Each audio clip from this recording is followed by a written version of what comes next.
today, projects. Last time we talked a little bit about leadership, creating followers, how you create followers. One is the kind of the personal connection, but then there's also how do you create a good vision. Talked about starting with the why. Why are you doing something? Going out to the how and the what and the who as well. In terms of creating vision. Well, today we're going to talk about projects. That's attached a bit to the vision because often if you want to change something in business, we do it via a project, right? So projects are an important part of any big business. And of course, you all are working on projects, right? You're all either running projects, leading projects, parts of projects. Everything you do is run by implementing a project. And then what we'll do in the next session is actually connect. How do you take a vision, strategy, a big ambition, and convert that into something that can get delivered? Well, of course, you'll do that via a project. We'll connect the two in the next session. So we're going to focus on projects. Now, project management is nothing new. Absolutely nothing new. It's been around in a documented form for over 4,000 years. So project management is definitely nothing new. I mean, if you think about ancient Egypt, how do you think they built those pyramids, right? They didn't build those pyramids by accident, randomly put stones together. They actually had very good project management, everything from the supply chain to the construction to the management of people, the motivation of people. And that had to be planned over many, many years, right? It had to be well planned, and that had to be managed. And because the ancient Egyptians were great at writing things down, we still actually have some of the project management materials that they were using and methods that they were using 4,500 years ago. A guy called Imhotep and all of this kind of that built Djoser's original step pyramid. The guy that did that actually wrote down how he did it. So project management is nothing new. It's still a topic, though, that businesses struggle with. I mean, it's kind of like after 4,500 years, you'd have thought we'd have found a really good way to run projects, right? But still, there doesn't seem to be one standard really good way of running projects. So that's a bit the opening kind of introduction to projects. It really is nothing new. You're all running projects or parts of projects. So how do you get the very best out of projects? So in good classic trainee style, let me give you the link to the klaxoon. We'll jump into the klaxoon. Again, let me put the klaxoon, hold on a second. Here it comes. Mark, do you mind if I just quickly, just because Arafat, sorry, I don't think we've been introduced. I don't know if you know the others. I just want to say hi. Nice to meet you. Yes, thanks for that, Jamie, because we had a quick intro round, but you were flying back from Ghana the last time. Sorry. Oh, sorry about that. Yeah. So yes, Arafat, do you want to say a couple of quick words whilst everybody's joining the klaxoon? Sure. Nice to meet you all. My name's Arafat, as you see from my name title. So I joined these sessions in the last week. I currently work for Barnless as a junior associate. And in my role, currently on it's a bit weird, but I'm on a graduate automation type program in which I work with fintech companies, gain experience in the projects that they're involved in, as well as that I'm working towards gaining qualifications in Prince 2 at the moment, which is another professional qualification. But yeah, that's where I'm at now. Background about me: I graduated from Queen Mary University in the last year with a degree in computer science, and that was fun. Following on from which, I worked as an assistant accountant, and now just at Boundaryless. And that's a bit of a waffle, but yeah, that's me. Excellent. Thank you, Arafat. And Jamie, for Arafat's, do you want to give a quick intro as well? Yes, sure. So I'm originally from UK, but now living in Switzerland, and studied mechanical engineering, but working with Tom on kind of a few different things that don't really have anything to do with my degree, but like all pretty fun. So I also have I do a bit with Boundaryless. I don't know if were you on the call just a minute ago with Boundaryless, Arafat? No, this is my first call today of many. Okay. Yeah. Yeah, I'm on those like Thursday morning calls, so maybe I'll see you around there as well. Yeah, sure. Excellent. Thanks for the introductions. Then let's jump into the Klaxoon. Let's talk about projects. Let's talk about Prince2. Let's talk about all of those kind of things. So let me share as well, so you can see the Klaxoon screen. Let me know if you can't get into Klaxoon. Hopefully by now you're all very familiar with it. So the first question in the middle of the board, just underneath the welcome sign, then is 3 minutes. Brainstorm, lots of post-it notes. How do you make the perfect, successful project? Go for it. You've all got lots of experience now in projects. Now, how do you make a really good, perfect, successful project? Go for it. I'll put 3 minutes on the timer.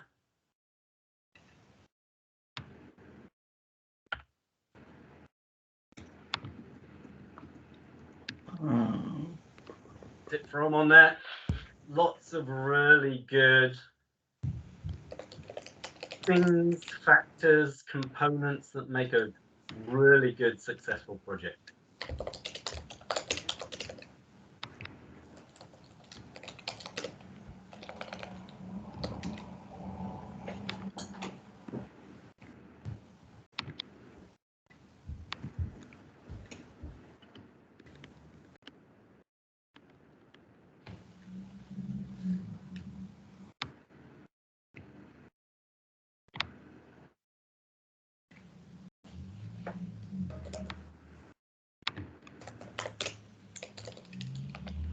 Coming, let's fill up the board. You're all working on projects, all the good things that you see in projects, how to make a great project.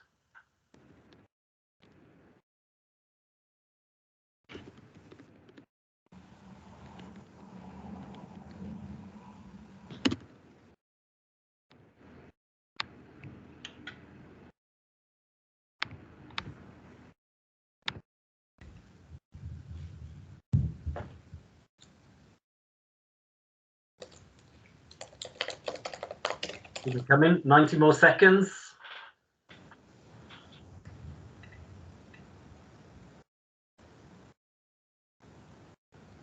You can get technical into the project structures as well if you like, and all these kind of things. Put as much as you can down.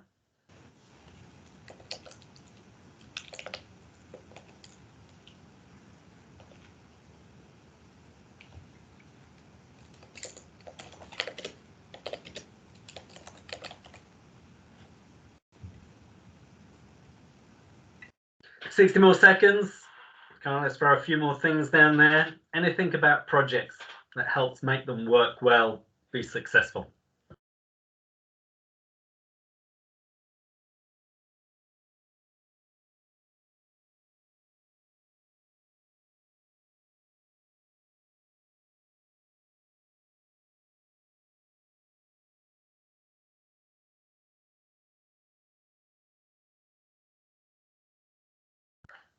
Okay, looks like we're running out of input. Let's pause it there then.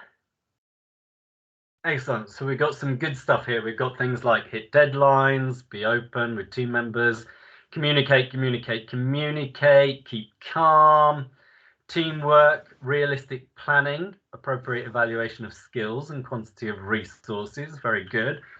Define resources outputs, define the phases of development. Good stuff in there. Tracking, project tracking, understand the final goal. Flexible comes up a little bit. Understand the value of the resources, communication, ability to improvise and adapt in there as well. Roadblocks. Oh yes, roadblocks. When you look at that, reactions, what do you think?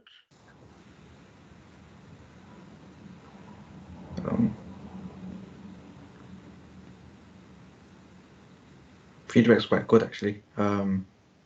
There's a whole bunch of things in there that definitely help in all aspects of a project. I think perhaps just applying a methodology. I think that's one of the things that's done in this day and age, right? Yeah, methodology, good. Any other thoughts, reactions when you look at what we've thrown down there?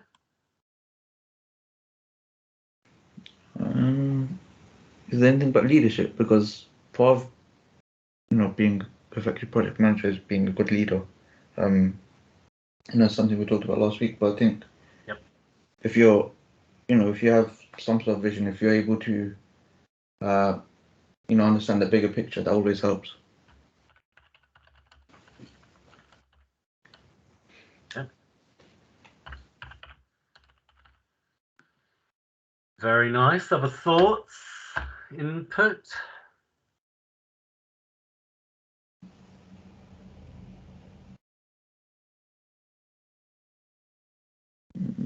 There's a whole bunch of things.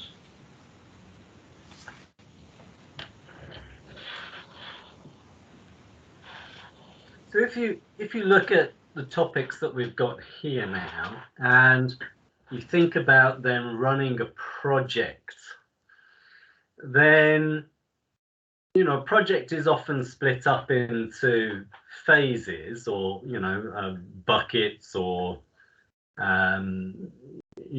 time-bound approaches, sprints, if you want to use agile, broken up into parts. Project is broken up into parts. Where would you place those items that we've just put on here? Let me just take a quick screenshot so I don't lose this one, because I want to come back to this snapshot. Where would you place those on the phases of the project? So I give you a couple of minutes now. You can kind of work together. Take the post-it notes from the successful projects box and go and place them. You'll see on the right hand side, project phases. Where would you put those items along the project phases? There could be more than 5. I just put 5 boxes, but you could have less, you could have more, but a sequence of project phases. That's it. Move them along and place them along the kind of project timeline. That's it. Good going. You can talk to each other whilst you do this as well.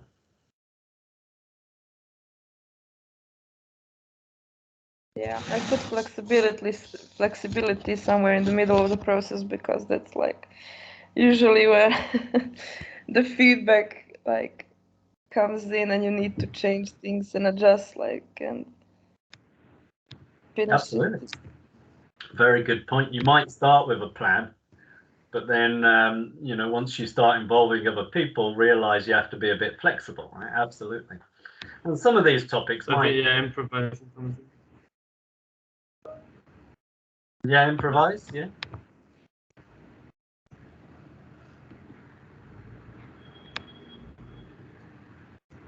This one I think would be continuous, discuss and eliminate roadblocks, kind of throughout the whole thing. It would be here, here, here. I guess kind of after every phase, you sort of repeat it. Yeah, pop it along the top or the bottom. If it goes along all the phases, that's good. Yeah, some things you need across everything. Yeah.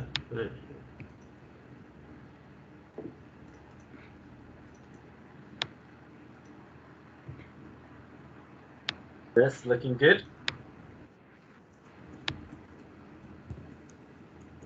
Nice. So let's take a look at what you've put then. So at the start of the project, you've put things like understanding the big picture, committed people, realistic planning, evaluation of skills, quantify of resources at the beginning, define resources, define output, define the phases of development. Absolutely. Create a good plan first, understand the goal, etc. Absolutely. And that makes a lot of sense to put into the initial phase of a project. What might you call that phase of a project? Ideation? No. Yeah.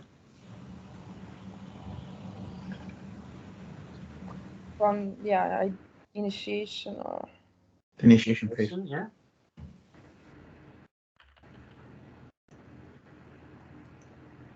As well, like, I guess if it's like if it's a new team, then it would go into the whole, that cycle of the norming, storming, that kind of stuff. Like, it'd be the first stage, I guess, of like getting to know your team. Nice. Well remembered. You get extra points for that one. Yeah, absolutely. So that would be an activity that you would want to do. Goes along with committed people nicely, that kind of thing, right? Absolutely. So you have a phase at the beginning of a project that kind of initiates the project, gets the project set up, defines what the project is supposed to be. Defines what the project is supposed to be. So once you've done that, you've initiated your project, you've come up with your idea for the project, and you've kind of defined that. What might the next phase be? So in here, we've got things like apply a methodology, have some tracking, understand the resources that are available, that kind of thing. What might that kind of second phase be? If you've set your project up, you know what you're trying to achieve, what's the second phase? planning. Planning, yeah.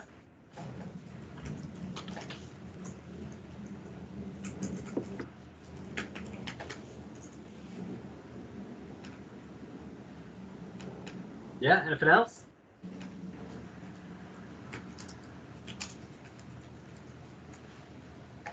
Applying a methodology to. Yeah, determine the method.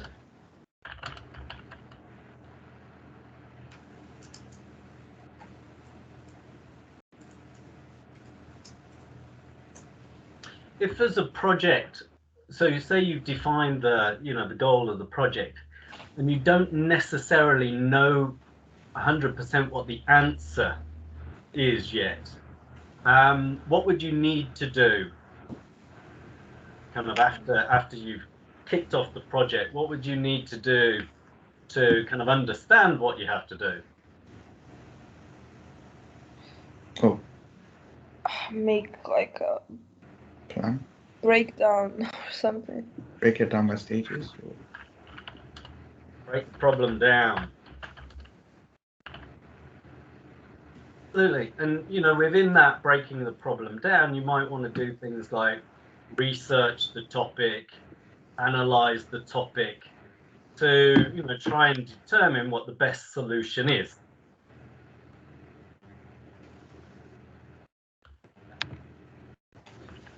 Yeah, makes sense? Yep. So good. Yeah. So then you've got a phase that is kind of the investigation phase, for want of a better name for it. Many different names, but you've got to do some kind of investigation. Once you've kind of defined what you're aiming to do, you've done your investigation, so you kind of know now what the breakdown of the problem is. You know roughly what your plan is going to be. Then what do you need to do?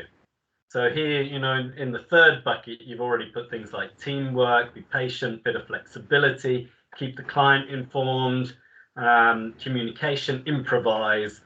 What would you be doing in that next phase? Doing the thing. Yeah. Execute the project plan. I think that's where all the processes are starting to work, right? Where deadlines have to be met, specific things that need to be built within the project. Exactly. So you're kind of implementing the stuff, right? whatever that might be. Yep. Absolutely. In kind of development terms, what would you be doing during the implementing phase?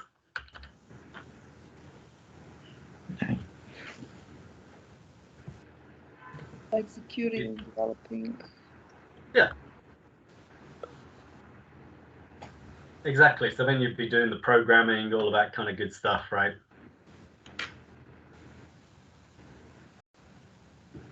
So then you've done a phase where you've implemented stuff, you've created stuff, maybe you programmed stuff, that kind of thing.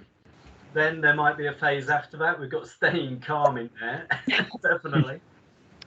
What would you do after it? So you built whatever you aimed to build. What would you then do? Testing. Testing, absolutely. Testing, yeah. What else?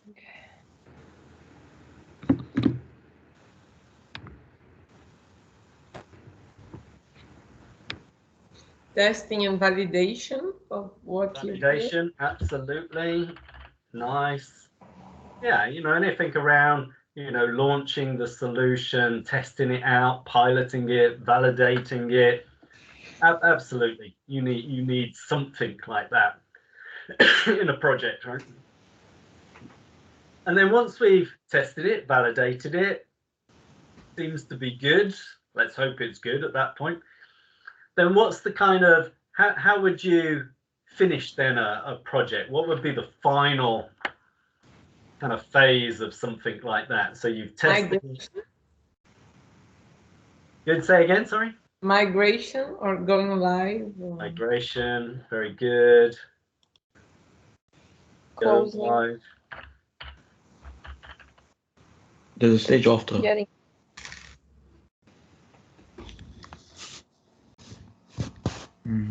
Yeah, what else? Well, once it's gone live, could you talk about the post-project activities? So, with any project, you don't really know if the benefits are actually, realized, unless it's, unless you use the product. So, I think, post-project activities to review if the products of the project are actually beneficial. I think that's quite an important aspect. I think once you've realized the benefits, then you could say a project's been fully closed. Absolutely. So it's that final phase once you're going live, doing your migration, whatever it might be. You review, right? Did it meet the original goal? Yes, no. Did you achieve the benefits that you expected? Yes, no. And there can be decisions in there to kind of then maybe improve whatever you built or the solution, or change to another solution if it didn't quite work out. Sometimes that happens, right? I think if it meets the business case, right, that business justification. Very good. That's one thing that's always looked at in the project throughout its entire life cycle. Absolutely. So up front you should have some kind of business case, which then you review at the end. Yeah. Absolutely. And then, along all of this, and coming to the point on the leadership bit, you need good communication, of course. You need to eliminate roadblocks along the way. You need the team members to be motivated for all of that. You definitely need to hit your deadlines. Otherwise, projects can take forever. So what you've just done in the space of like 15 minutes is actually define a good way of running a project, right? Now, whether it's 4 phases or 5 phases or 20 phases, in a way doesn't matter so much. The key is you've identified the blocks of kind of management that you need to deliver a successful project. Start with the initiation, the definition of a project. Do your planning, analysis, research, whatever it might be. Then kind of build it, implement the solution, definitely test, pilot, validate the solution, and then kind of roll it out, go live, and review the success of the solution that you've developed. Absolutely. And that's kind of, it almost sounds too simple. Almost sounds too simple. But I've also seen many projects being run without any project management. Just somehow somebody started a project and they're just kind of bouncing through the project work without any phases, without clarity on the definition of what they're trying to do in the first place, all of these kind of things. So with your projects now that you're actually running, what project plan phases do you have that you're using right now, really, in your projects? Give me some feedback on what you're actually doing in projects today.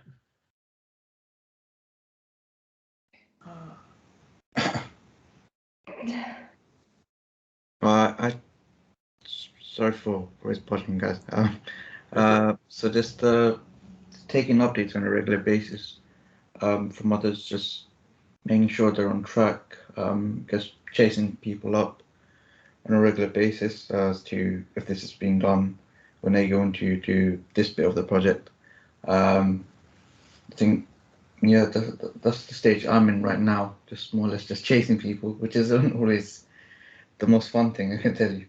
People do get quite annoyed if you tend to micromanage. But yeah, that's what I'm doing now, just making sure we meet specific deadlines. As well as that, I think part of it is just always having to adapt the plan. You know, no plan is always without. No plan is foolproof, right? So specific dates would have to be shifted forwards or backwards. It's just so that has to be managed as well. But yeah, that's what I do in the general, and it's very stressful. Yeah, chasing actions down absolutely is really important. Tracking that progress, adjusting the plan. The flexibility came up a few times on the post-it note. So once you've done it, a plan is just a plan. Right. You know, things change, and therefore, you know, you have to be able to adapt the plan as you go along. Absolutely, that's just good project management. Absolutely. Other input. How else are you running projects today? I'm staying calm. Yeah. Being flexible and going in this circle that we described. But if you make this process a circle, yeah, that's how like some of my projects lately have been, because sometimes you miss a project manager. You can't be one, you're just part of the whole process. So sometimes I do miss somebody to track everything and make sure we don't go into circles, but follow some kind of like process like this. Yeah, absolutely. And don't allow the client to, dictate. Yeah. Yeah, that's one of the things I've felt myself.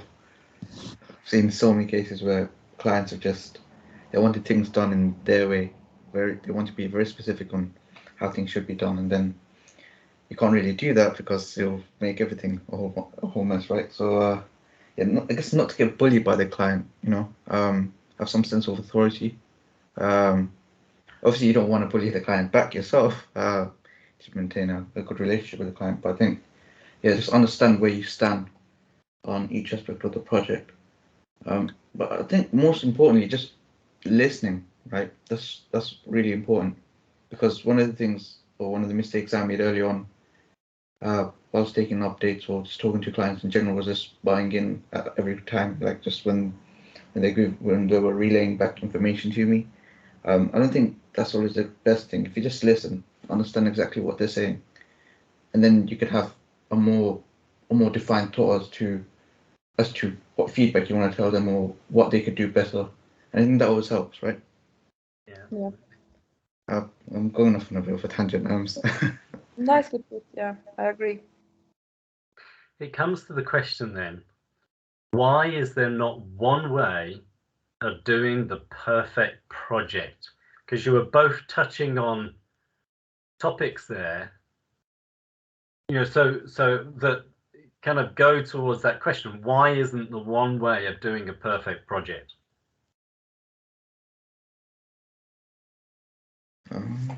Because every project is different. And I Right. mean, I don't know. The scope is different, the team is different, the client is different, so you need to adjust according to the topic and the resources you have, I think. You have to like adapt your strategy as well, like depending on who you're working with and like how they like to work. Yeah, there's a number of factors: the quality of resources, the size of the project, all those things come into play. With me now, I'm quite new to my role, working in project management properly for the first time. So, with me, my manager understands that it could take a bit of time to grasp some of the content. But I assume if you had someone else who was a bit more experienced down the line, then perhaps specific processes could be sped up, right? So, yeah, I guess that's a contributing factor. Perfect. Yeah, absolutely. I mean, you've just explained very well the factors that create variation in implementing a project, because every project is genuinely different. I've done now, well, I lost count at over 5,000 projects. So, and every single project has been different because the context is different, purpose is different, people are different, culture is different, clients are different, solution is different. Every project is different. So how then do you accelerate a project? Because ultimately, project management should not be about administration. Project management should definitely not be about administration. Sometimes it becomes that, and I've seen projects become just a huge administrative nightmare. But the purpose of doing a project is to get something done, whether that might be open a new chocolate shop, whether it be improve a financial process in a bank, whether it be implement a robot, whether it be grow sales, or launch a new physical product or service. A project is there to deliver something. Now, you can take forever to deliver something really simple, or you can deliver something very complex very quickly. So project management at the heart, if you really think about the purpose of project management, it's about accelerating the delivery of something, the result of the project that's being defined. So what do you think then are the accelerators of a project? What would you say, genuinely helps accelerate a project delivery? Having a great plan. Plan, definitely. Yeah, plans at the core. Having resources that you can rely on. I think it's very easy to just chuck in a whole bunch of resources. I say resources, but we're all individuals, right? So chucking in a whole bunch of people into a project. But then again, there's a lot of constraints you have to deal with. Could be time, cost. But yeah, I think having a good plan for me. If you have a plan that can be followed and easily understood by everyone, that makes everything much easier to do, right? Everyone can track everything. I know in my experience, when I first came in to the project I'm working in now, the plan was there was no status update. There was just dates with no colors. Well, so it wasn't nice to look at. But over time, that plan developed, right? So we're applying, red, green, or amber statuses to these plans. Status update column on the side, You know, all those things, all those little things help. And if you have those in a plan, you know, it makes everything much easier. I can tell you. Very good. Yeah, good input. Plan, status, resources. Any others? What helps accelerate projects? Sounds bad, but escalation always works. That always be the. No, but I also think having a good project manager and a good team.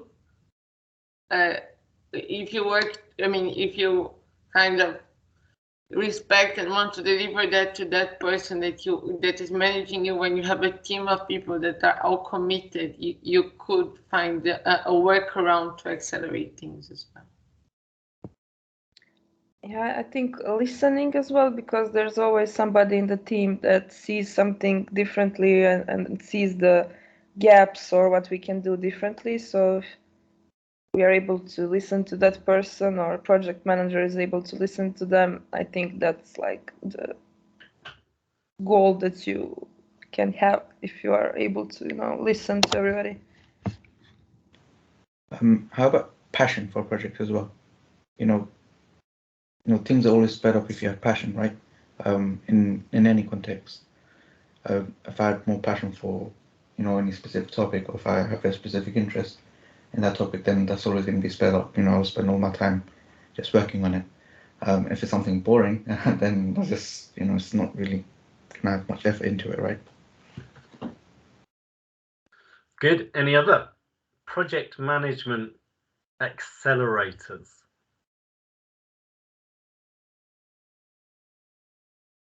An experienced project manager stepping in. Experience helps. Yeah.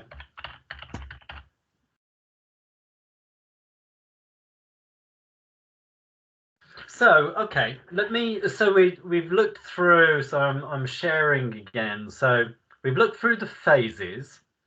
We've put some of the topics within the phases. So you start a bit with definition, do your planning, analysis, research, then you build the solution, test it, go live and review. Got some topics in there. And then we talk about, okay, how do we genuinely accelerate project? Super best practice project management. So I don't know if you watched my little preview video. Here's the test on the preview video. So I've been really lucky to be involved in analyzing projects to try and determine what's the best practices in a project, what really accelerates projects. And often when you talk to some of the very large outsourced provider consulting companies like Wipro, Genpact, Burlesoft, Cognizant, all of these super massive companies that do IT development, they do projects, they do consulting, they will often talk about accelerators, and they'll bring their backpack of accelerators to a project. Oddly enough, in Europe and America, we don't tend to think about the accelerators of projects, but certainly with those companies, they've run thousands of projects and therefore have developed the components that accelerate a project. And this is where I can spare you 30 years of hard work and experience on bad projects, good projects, terrible projects, disasters, everything else. I can spare you a bit of time. There are actually only 4 major accelerators statistically proven to drive a project faster, better, more successfully. I challenge you a little bit on these. So if I take a look at project manager, does a project manager really accelerate a project, or can a project manager slow a project down as well? Oh, he can slow it down for sure. Oh yeah. And often, believe me, I've hired a lot of project managers. Often the first thing I see a project manager do is actually slow the project down, because they come in with a lot of administration. that then actually slows the project down.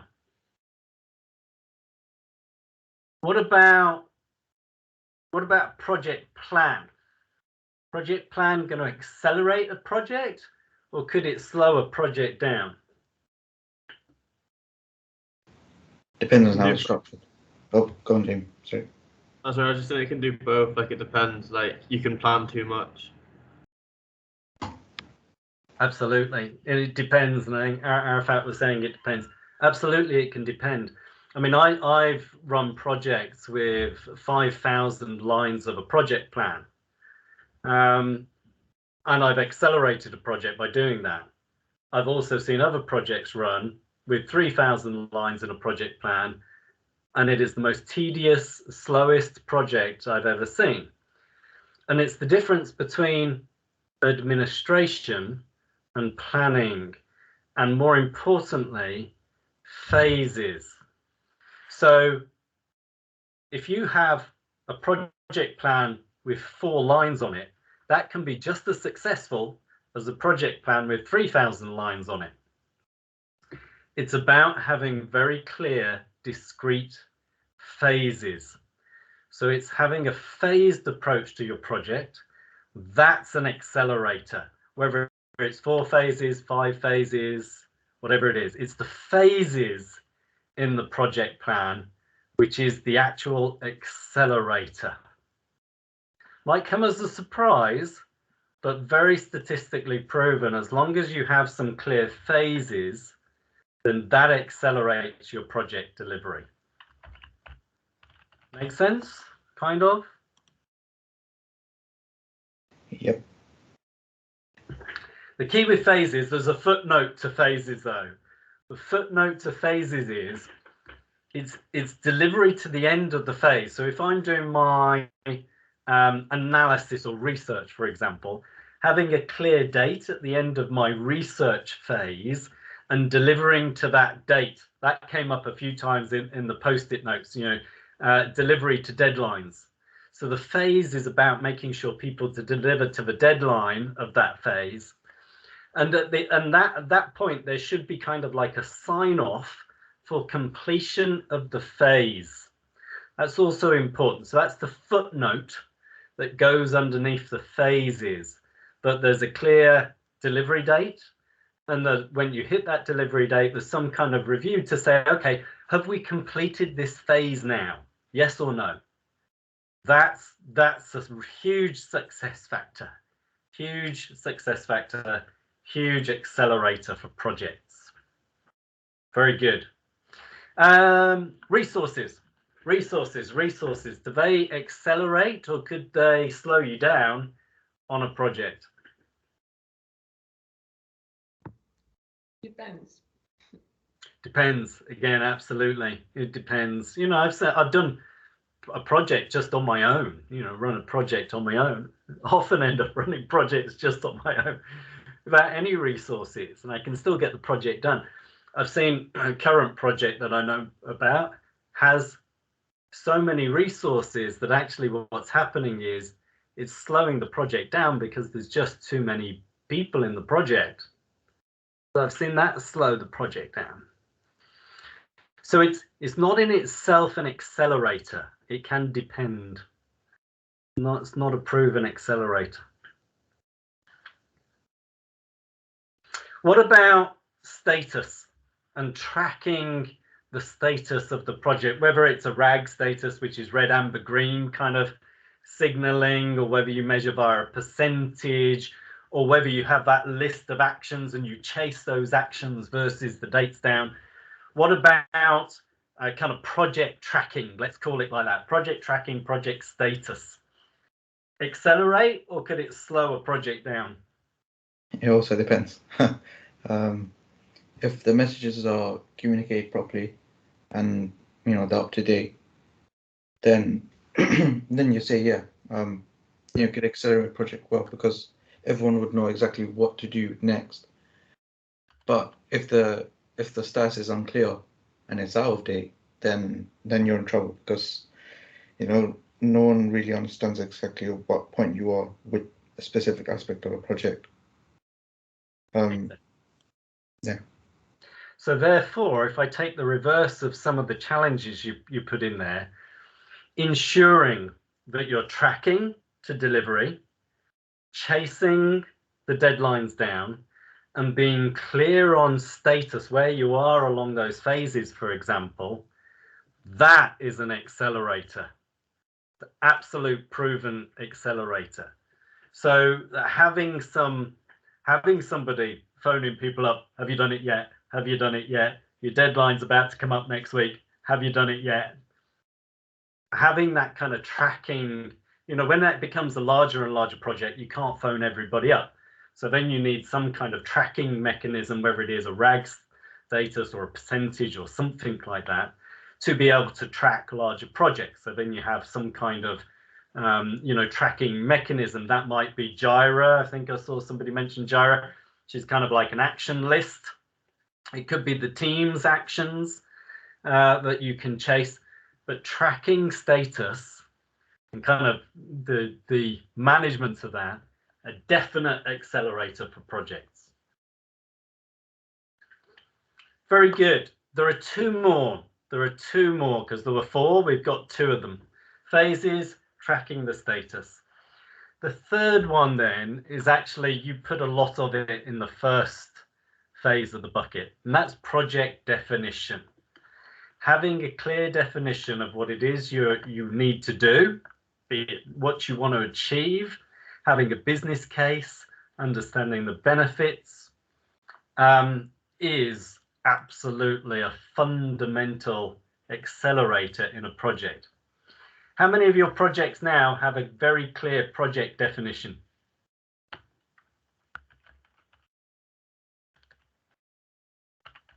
Yeah, mine does, but I guess that's been confirmed before. But yeah, well, mine's quite clear.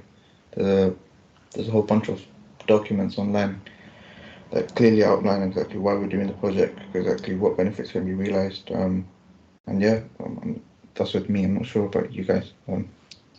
Yeah, mine doesn't have it, and the goal also changed like a couple of times. The whole project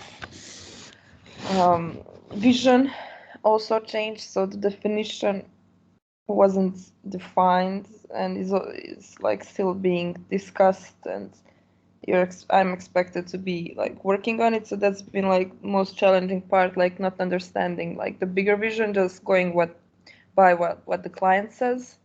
Yeah. And that can be frustrating. Yeah. Absolutely. And it just eats up time, right?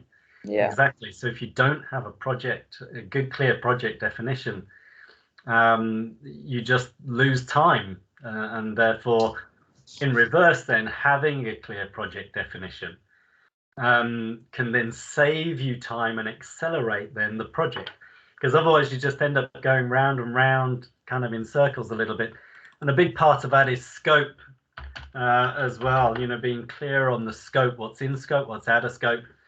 Because one of the killers of projects, on the opposite end of accelerators, are the kind of killers of projects, is scope creep. You know, constantly changing the scope, making it bigger. Then you never finish the project. If you constantly keep adding to the project, you're never going to finish it. Right? So scope as well. It's not easy though. I mean, kind of easy for us to talk about project definition here, but it can be the hardest part of a project, especially if you're working with clients that kind of are not so clear in their own minds exactly what they want out of a project, and their minds are changing constantly.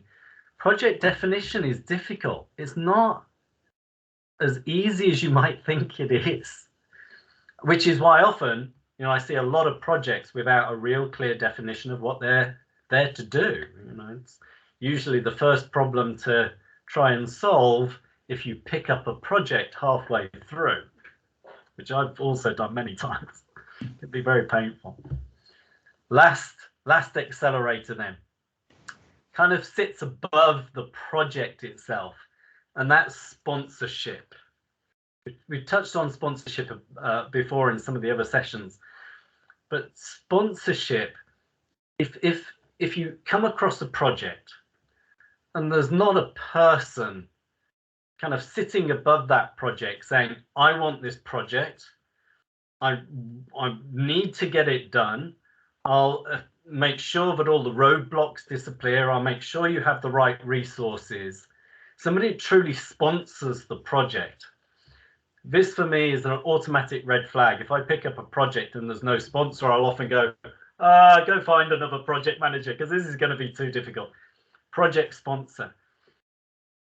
The difference between success, having a project sponsor or not, is huge.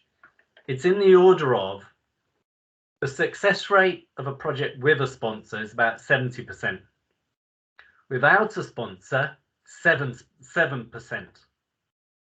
So if you don't have a sponsor, you know the project is going to fail right from the start. So finding a sponsor can be difficult sometimes, because sometimes the person that's even started the project doesn't realize that they're supposed to be the sponsor either. So you actually have to teach the owner of the project to be a sponsor often. Keep reminding them, you know, we need you to communicate. We need you to break down any roadblocks that we come across. You know, so you sometimes have to train the sponsors to be sponsors. But sponsorship is critical. Projects will definitely fail without clear sponsorship. What's better than having one sponsor? Having two. Two sponsors, yes. Absolutely, two sponsors. What's better than having two sponsors? Or More sponsors, absolutely. So one of the tricks that I've learned over time, and I wish I'd have known this when I've started projects, that one sponsorship was the #1 critical success factor, an accelerator. And then realizing that actually what's better than one sponsor, two sponsors, more sponsors, right? Is building a sponsor coalition. So a group of sponsors. So yes, there's always going to be one primary sponsor, person given a bit of resource and budget. Great. But if you can build up around that sponsor other of their peers, but also are committed and sponsoring the project, it becomes super secure. And that project will go a lot faster because you have more sponsors of the project. And if it happens that your main sponsor leaves, which, you know, on longer projects is bound to happen, then another person will automatically fill the space, and then you don't lose the project. I've been on some super big projects, multi-million-dollar projects, where right in the middle of it, the sponsor has left.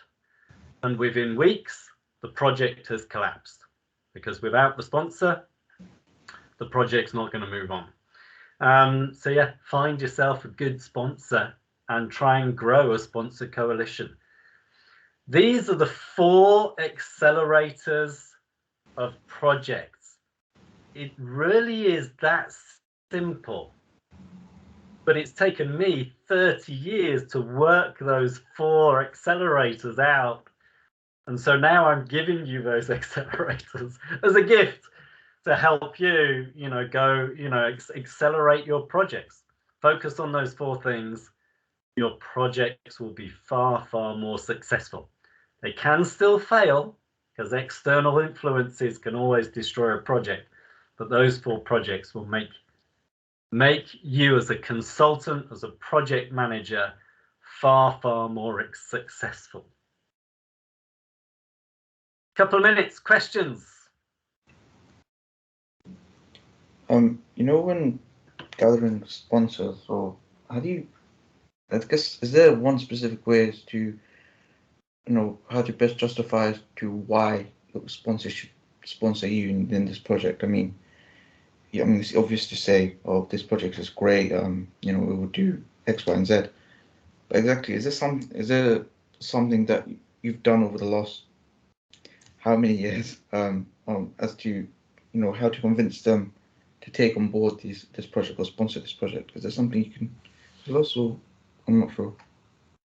Yes, a lot of what we've done before around communication preferences, developing a strong vision, talking about the why, leadership topics that we've touched on, 5 dysfunctions of a team, the trust equation, all of these are useful tools that you can use to convince a sponsor to be a sponsor, or convince, you know, an executive to become a sponsor.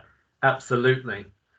There is a hidden trick in there though, and that's trying to work out for that particular executive what's in it for them. We haven't talked about that in any of the trainings so far, but really understanding what's in it for that individual. How can it help build their platform or their career? That's the secret way in to find a sponsor, to kind of hook a sponsor into the project. So a lot of the materials that we've gone through over the last weeks, that's all really good, useful stuff to convincing people and sponsors to sponsor a project. Absolutely. So great. Thank you very much for joining today. I'll send all of this material out to you. There's also additional material about project management certifications. Arafat mentioned he's doing Prince 2. I know some of you have been going through Agile. There's the PMI as well. So I'll send you all of that material. So if you really want to get certified as a project manager, then there's some great links to go and get yourselves certified as well. There's a lot of material in those project management certifications, but at the end of the day, they all have those 4 core accelerators in. So with that, I think we're at time. Thank you very much for joining today. Fantastic session. Have a great rest of the week and a good weekend to come. Great. Cheers, Take Mark. care. Bye, everyone. Bye, Mark. Bye. Everyone, have a nice week. Thank you. Thank you, Mark. Bye.